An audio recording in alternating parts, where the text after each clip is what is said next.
আজকের মেনু কাঁকরোল আলু চিংড়ির তরকারি। তার জন্য প্রথমে কড়াইয়ে তেল গরম করে আগে থেকে কেটে রাখা কাঁকরোলগুলোকে ভেজে নেবেন। ভাজা হয়ে গেলে আবারও কড়াইয়ে তেল গরম করবেন। তেল গরম করে আগে থেকে কেটে রাখা পেঁয়াজ কুচি, আলু আর লঙ্কা চেরা দিয়ে একটুখানি ভাজবেন। ভাজা হয়ে গেলে চিংড়ি মাছটা ওর মধ্যে দেবেন। যারা চিংড়ি মাছ খেতে পছন্দ করেন না বা অ্যালার্জি আছেন তারা স্কিপ করে যাবেন।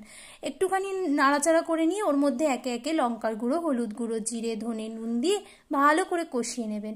জানেন এই কাঁকরোলে ভিটামিন সি পরিপূর্ণ হওয়ায় প্রাকৃতিক অ্যান্টিঅক্সিডেন্ট রূপে কাজ করে। এছাড়া আমাদের আলুতে তো ভিটামিন বি, মিনারেল, পটাশিয়াম আছে, আপনারা জানেনই।